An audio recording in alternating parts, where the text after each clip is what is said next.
I still remember the sound of the rain that night. It was soft at first, almost like a whisper against the old roof, the kind of sound that used to make me feel safe when I was little. But that night, it felt different. It felt like the world was washing something away. Maybe my childhood, maybe the last bit of peace left in our house. I was standing in the living room, still wearing my work uniform, tired, wet, and holding the envelope with my week's pay. My parents were sitting across from me at the table, their faces tight, eyes cold. My mother wouldn't even look at me.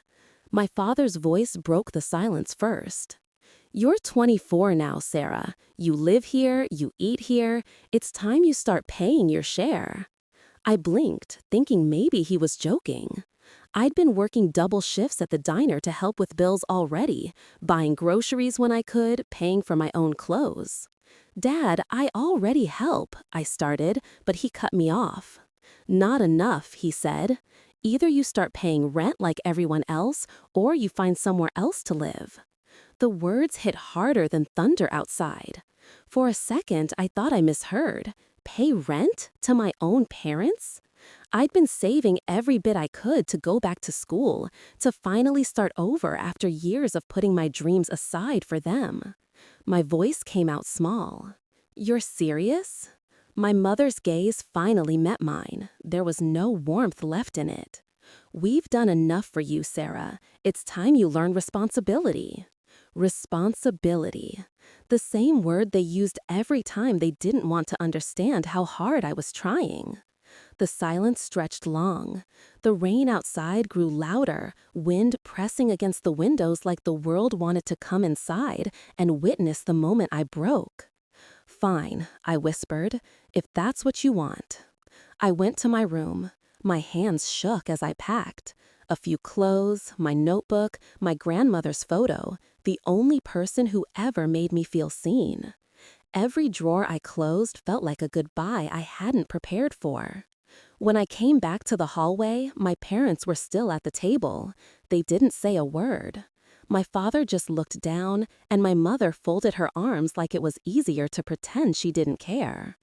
I wanted them to stop me, to say, "Wait, let's talk," but they didn't. So I walked to the door, opened it, and stepped into the rain.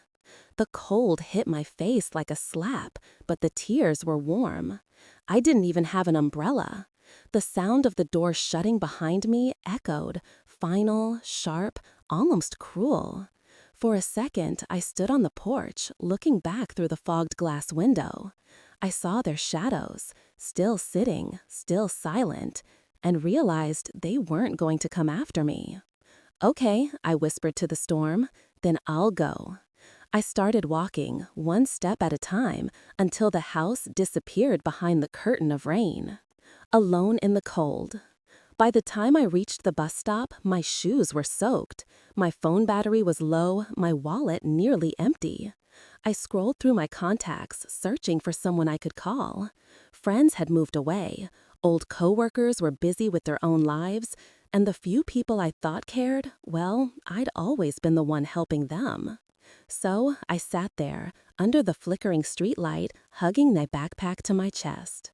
Every passing car splashed water onto the road, each sound cutting into the silence that sat heavy in my chest. I remember thinking, maybe this is what freedom feels like. Cold, quiet, empty. That night, I found a cheap motel on the edge of town. The woman at the counter looked at me, her eyes soft when she saw the rain dripping from my hair. "Rough night?" she asked. I just nodded, slid the damp bills across the counter, and took the key. The room smelled like cigarettes and sadness. The wallpaper peeled in corners. The heater made a weak hum, struggling against the cold. I sat on the edge of the bed and looked at the ceiling. That's when it hit me. I was truly on my own. For the first time, there was no safety net, no one to run to, no voice calling me for dinner. Just silence. And the silence was loud. I cried until my chest ached, not because I was homeless, but because I realized my own parents had chosen money over me. The people who were supposed to protect me had turned me into an outsider in my own home. At some point, exhaustion took over. I fell asleep with my clothes still damp, holding my grandmother's photo against my heart. She used to tell me, "People show their true hearts when life tests them. Don't let their coldness freeze yours." Her voice echoed in my dreams, steady and gentle. Morning after. When sunlight crept through the torn curtains, I woke up feeling different. Not stronger yet, but empty enough to start over. My phone had a missed call from my manager. I was supposed to open the diner that morning. I almost didn't go, but something in me said, "Don't disappear." I wiped my face, put on the same uniform, and walked through the morning chill. Customers smiled, asked for coffee, and no one knew I'd slept in a motel room. No one could see that I'd lost everything overnight. But I kept serving plates and pouring coffee, pretending I was okay. Every time the doorbell rang, I half expected my parents to walk in, to say they were sorry, that it was all a mistake. But hours passed, and they never came. That evening, when my shift ended, I stepped outside and felt the weight of the world pressing on me again. The sky was clear, but inside, the storm hadn't stopped. I took a deep breath. If they didn't want me, I'd learn to want myself. Days turned into weeks, and the ache in my chest dulled but never really left. Every morning I woke before sunrise, tied my hair back, and walked to the diner. The rhythm of the place became my heartbeat. Coffee machines hissing, plates clattering, the bell over the door chiming like a reminder that life keeps moving whether you're ready or not.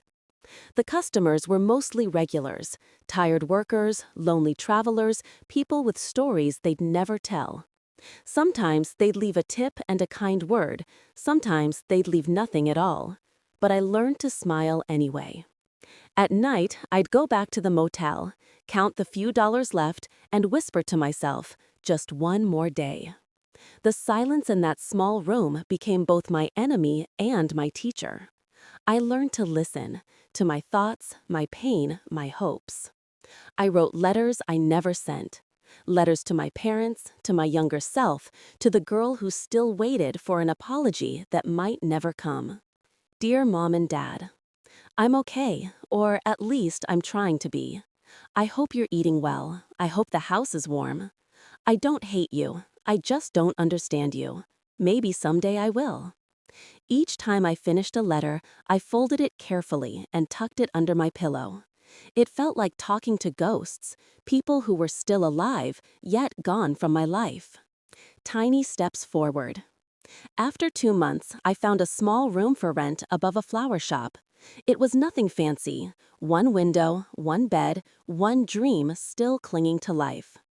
The woman who owned the shop, Mrs. Patel, noticed how I lingered after buying coffee every morning.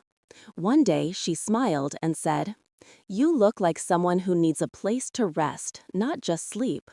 That's how I moved in. For the first time, the air smelled like fresh roses instead of stale smoke. The mornings began with color instead of gray. Mrs. Patel became the first person to ask how I really was, and mean it. When I told her my story, she didn't pity me. She simply said, "Some roots grow stronger when they're forced to find their own soil." Her words stuck with me. I started saving again, a few dollars each week, enough to buy notebooks, pens, and finally, one evening, I filled out an application for night classes. I wanted to study design, something I'd always loved but never pursued because my parents called it a waste of time. The first night of class, I sat in the back row, terrified. Everyone seemed younger, smarter, freer. My hands trembled holding the pencil, but when I began sketching, lines, shapes, ideas, the world outside disappeared. For a few hours, I felt alive again. That feeling became my light. The weight of silence. 3 years passed before I heard my parents' voices again. Not because I blocked them, but because they never called. The silence between us became a wall built from pride, hurt, and misunderstanding. There were nights I almost dialed their number, But fear always stopped me. What if they still didn't care? What if nothing had changed? So I stayed quiet and poured everything into building a life that was mine. I switched from the diner to a small studio job, designing logos for local businesses. My sketches turned into projects, and one of them, a charity poster for a children's shelter, won a small award.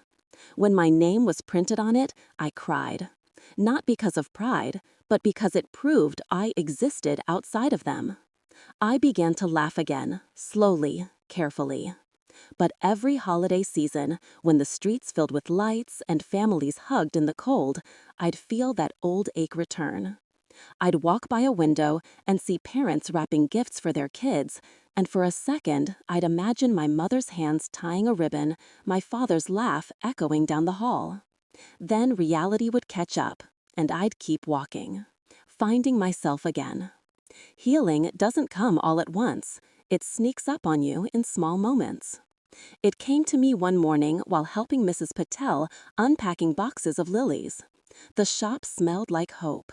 She looked at me and said, "You've changed, Sarah. You stand taller now." I hadn't noticed it, but she was right. Somewhere between heartbreak and hard work, I'd found pieces of myself I didn't know were missing: courage, patience, and a quiet kind of forgiveness. Forgiveness not for them yet, but for myself. For staying too long, for expecting love to look the same from everyone, for thinking I wasn't enough unless they said so. That night, I sat by my window, the city lights flickering like distant stars, and whispered, "I'm okay now, Grandma. I really am." I didn't know the universe was listening, or that my phone would ring the next morning and pull me right back into the story I thought I'd escaped. The morning sun was barely up when my phone began to buzz across the kitchen table. Unknown number. I almost ignored it until something inside whispered, "Answer." "Hello?" A pause. Then a trembling voice I hadn't heard in years. "Sarah, it's your mother." My hand froze. For a moment, I couldn't breathe. Her voice sounded smaller, older, like life had taken some of the fire out of it. "Your father's been sick," she said quietly. He's asking for you." I sank into the nearest chair. The air in the room grew heavy, thick with memories I tried to bury. My first instinct was anger. After all this time, now they called? But beneath that, something softer moved. Worry, love, the kind that refuses to die no matter how deep it's buried. "What happened?" I asked. She told me about the diagnosis, about the hospital bills, about how the house felt too big without laughter in it. Every word chipped away at the walls I'd built. When she asked if I could come, I didn't answer right away. I stared at the flowers on my desk, roses just beginning to bloom, and thought of Mrs. Patel's words. Some roots grow stronger when they find their own soil. Maybe it was time to test how strong mine had become. "I'll come," I finally said. The road back. The drive home felt like traveling through time. Every corner held a memory. The schoolyard where I used to wait for Dad, the bakery Mom loved, the bus stop where I'd cried the night they made me choose. When I pulled into the driveway, the house looked smaller. The paint was peeling, the windows were dim. I sat there for a full minute before stepping out. My mother opened the door before I could knock. Her eyes were red, her hair streaked with silver. For a heartbeat, we just stood there, strangers bound by blood and silence. "You look well," she said softly. "You too," I replied, though neither of us believed it. Inside, the air smelled of medicine and old memories. My father was in the living room, a blanket over his knees. He turned his head slowly when he saw me. "Sarah." My throat tightened. I hadn't expected to feel so small again. "Hi, Dad." He tried to smile, but guilt flickered behind it. "I didn't think you'd come," he said. I almost didn't. We both laughed, nervous, fragile laughter that filled the spaces words couldn't. Confronting the past. Later that night, after my mother went to rest, my father asked me to sit. The only sound was the clock ticking on the wall, the same one that had marked the moment they told me to leave. "Sarah," he said quietly, "I was wrong." I didn't know what to say. "We thought we were teaching you responsibility, but we were angry, tired, proud. We pushed you away when we should have pulled you closer." His eyes shimmered. "I'm sorry, sweetheart." The word sorry felt like warm rain after years of drought. I wanted to hold on to my anger, to remind him of the nights I cried alone, but instead I found myself taking his hand. "I know," I whispered, "and I forgive you." Because forgiveness, I realized, wasn't about excusing what happened. It was about freeing myself from the weight of it. He nodded, tears sliding down his cheeks. For the first time in a long time, we sat together without shouting, without silence, just breathing the same air again. Walking back through that door, I stayed a week, helped around the house, cooked meals, changed sheets, fixed small things. One evening, she handed me something wrapped in an old scarf. Inside was my grandmother's locket. "She'd want you to have it," she said. I opened it. Inside was a faded picture of me as a child, laughing in the garden. The sight made my chest ache. "I missed you, Mom," I whispered. "I missed you too, baby." And just like that, years of bitterness melted into tears and trembling hugs. What I learned. When I finally drove back to the city, the sky was clear. The air smelled like new beginnings. I glanced in the rearview mirror, and for the first time, the word home didn't mean a place. It meant peace inside myself. Life has a cruel way of testing love, sometimes through anger, sometimes through distance. But if you let it, pain can become a teacher. I learned that forgiveness doesn't erase what happened. It simply writes a new ending. That walking away doesn't always mean giving up. Sometimes it's how you find your strength. And that the people who break your heart can also, one day, help it heal. They said, "Pay or leave," I whisper now when I think back. So I left. And somehow, that's how I finally came home.